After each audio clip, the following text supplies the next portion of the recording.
Quando o Google Stadia foi apresentado pela gigante de Mountain View, ele prometeu ser uma verdadeira revolução no mundo dos videogames.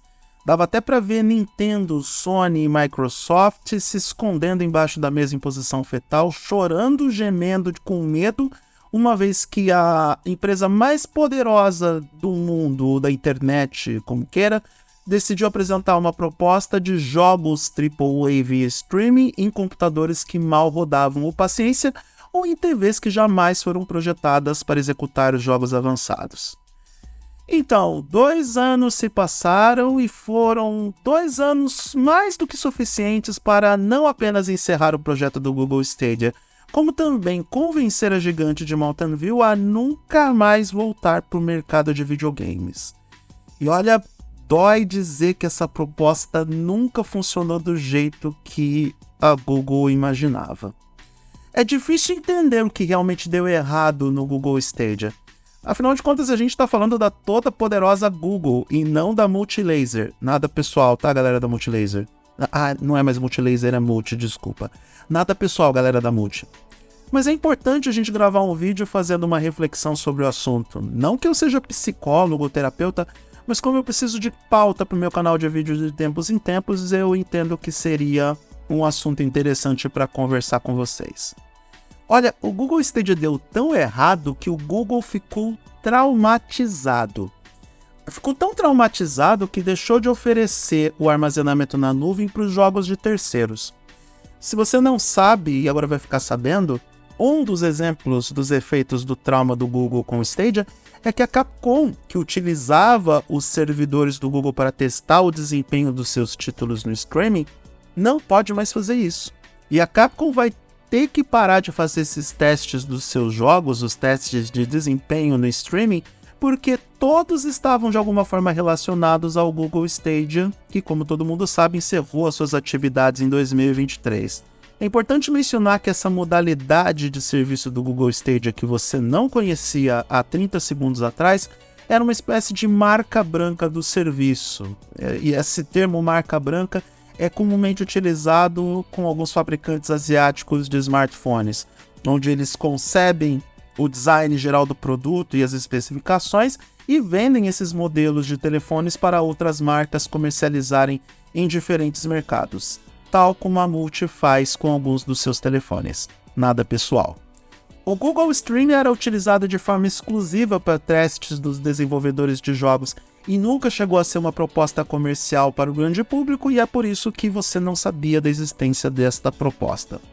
O Google até quer trabalhar com jogos na nuvem, mas não da forma como imaginamos ou conhecemos. A proposta atual do Google para esse serviço de jogos na nuvem inclui uma série de ferramentas do Google Cloud para ajudar as empresas a gerenciar os seus serviços de jogos via streaming. E mesmo assim, o Google está pisando em ovos com essa proposta. E o motivo para todo esse medinho do Google com o Google Stream, que ainda será oferecido para as empresas e desenvolvedores de jogos, é justamente porque o Google Stadia recebeu muitos investimentos e não funcionou. Não funcionou para os usuários, não funcionou para as empresas desenvolvedoras, não funcionou para os parceiros que ofereciam os jogos na plataforma e, obviamente, não funcionou para o próprio Google. E há quem diga que tudo isso que aconteceu com o Stadia nada mais foi do que a materialização de uma crônica de uma morte anunciada. Quando o Google apresentou o Google Stadia ao mundo, muitos não entenderam muito bem o que a gigante de Mountain View estava vendendo de verdade. E eu me lembro que na época vários produtores de conteúdo bateram nessa tecla. Afinal de contas, onde o Google está querendo chegar com isso? Afinal de contas, era uma plataforma de games por streaming pago, onde o usuário até poderia acessar o serviço, mas que não tinha nenhum jogo disponível para jogar. Não faz muito sentido. Sabe quando a conta não fecha? É aquela coisa, eu não gosto daqueles bares onde você tem que entrar, no bar você tem que pagar o consumo mínimo, e depois, ou pagar o couvert artístico, e depois você paga outras coisas que você vai consumir lá dentro.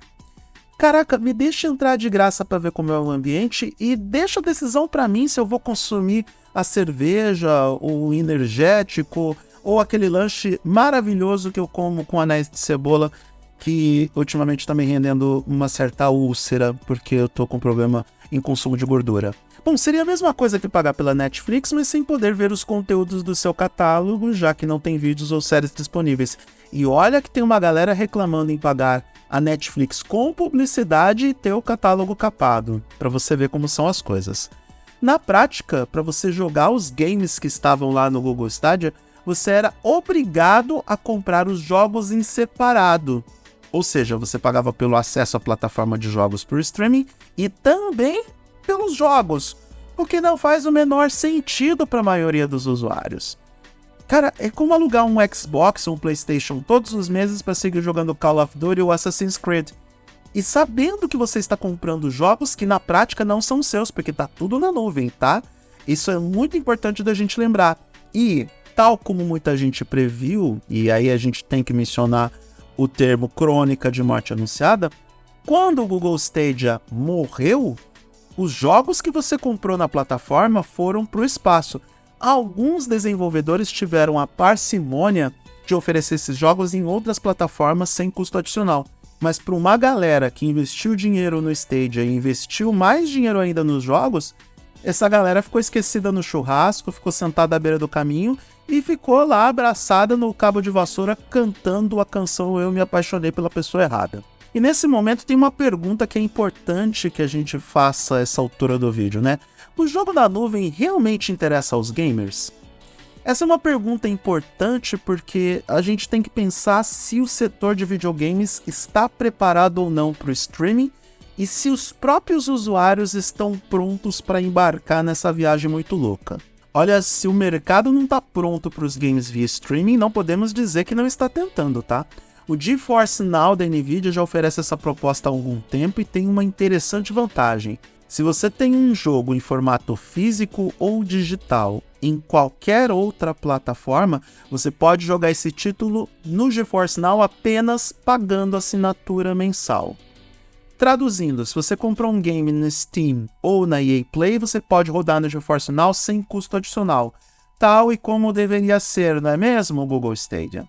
Outro exemplo muito interessante é o Xbox Cloud Gaming. Ele está integrado ao Xbox Game Pass Ultimate, você não paga nada a mais para ter esse serviço e qualquer usuário pode rodar os jogos da sua biblioteca, tanto para o console da Microsoft quanto para PC, no smartphone, tablet, TV ou dispositivo compatível.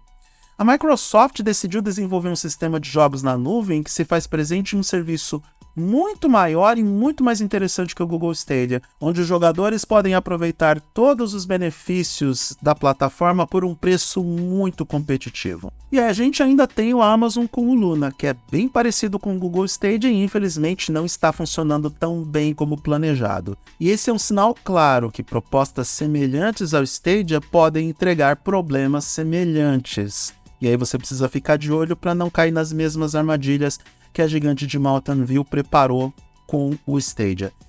Cara, eu até entendo que o Google apostou muito alto no Stadia e ao mesmo tempo tratou a plataforma de games via streaming como mais uma proposta beta dentro de uma empresa que sempre se viu como um grande experimento na internet.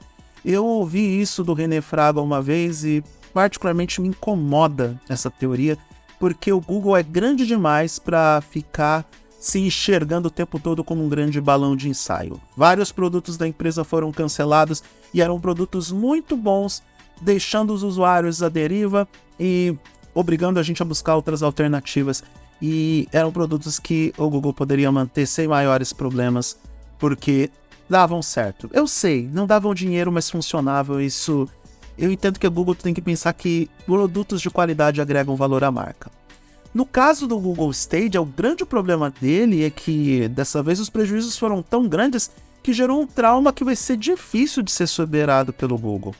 Nvidia e Microsoft mostram que talvez a gigante de Mountain View foi otimista demais com uma proposta ambiciosa e, ao mesmo tempo, apressada demais ao desistir da plataforma de forma precoce. No final das contas, eu penso que foi o Google agindo como a Multi. Nada pessoal, galera da Multi, finada Multilaser.